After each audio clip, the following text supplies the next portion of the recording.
જો અગાઉના દાખલામાં આપણે ભણી ગયા એ જ પ્રમાણે આ દાખલો છે બરોબર। એક સમાંતર શ્રેણીમાં 50 પદ આપેલા છે। સમાંતર શ્રેણીની અંદર કુલ 50 પદ આપેલા છે, જેનું ત્રીજું પદ 12 અને છેલ્લું પદ 106 છે।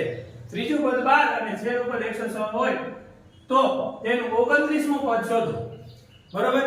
એટલે તમને તફાવત b આપેલો નથી અને પ્રથમ પદ એ પણ આપેલ નથી। હવે આપણે 29મું પદ શોધવું હોય આપણે તો તફાવત અને પ્રથમ પદની જરૂર પડે। એટલે કે ત્રીજું પદ તમને આપેલું છે 12, ત્રીજું પદ કેટલું આપેલું છે 12 અને છેલ્લું પદ એટલે તમને સમાંતર શ્રેણીમાં કહી દીધું કે કુલ સમાંતર શ્રેણીમાં 50 પદ છે એટલે છેલ્લું પદ એટલે કે 50મું પદ થાય 106। હવે a3 બરાબર કેટલા આપેલા છે 12 અને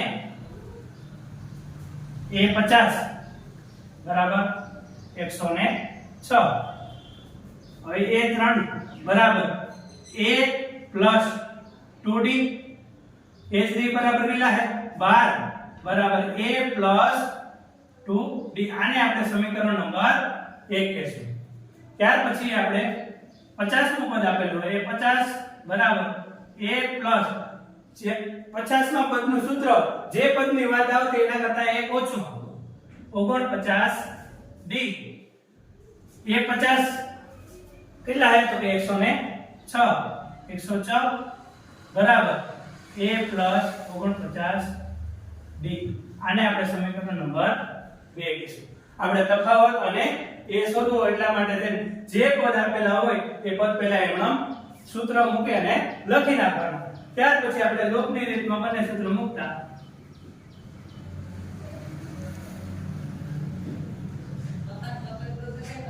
સમીકરણ બંને મૂકતા સમીકરણ 1 શું છે 12 બરાબર a plus 2d।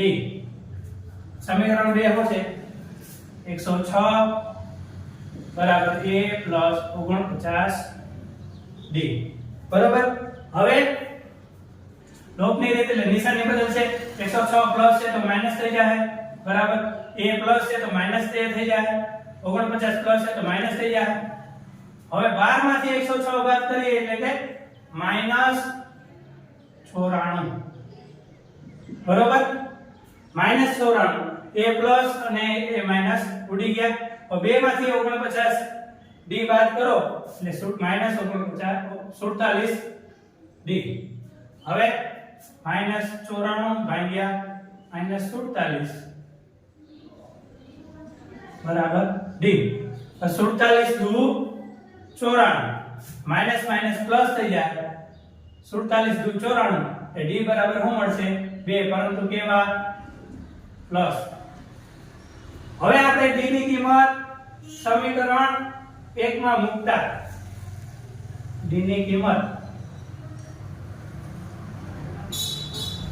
સમીકરણ 1 માં મૂકતા સમીકરણ 1 શું છે 12 બરાબર a plus 2d 12 બરાબર a plus d ની કિંમત આપણે મળી ગઈ 2 ગુણ્યા 2 12 બરાબર a plus 2 ગુણ્યા 2 4 4 આ બાજુ આવશે આ બાજુ પ્લસ છે આ બાજુ આવશે તો શું થશે માઈનસ એટલે 12 માઈનસ 4 બરાબર a એટલે a બરાબર મળશે તમને 12 માંથી 4 જાય તો 8 તમને a મળી ગયો। હવે તમારે d પણ મળી ગયો a પણ મળી ગયો।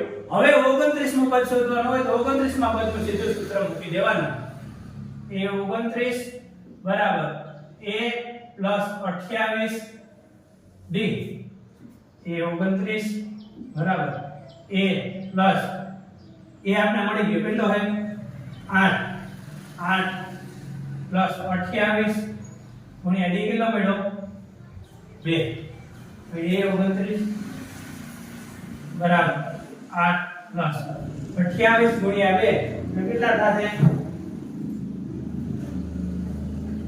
56 એ 29 બરાબર 56 + 8 એટલે કેટલા થાય 660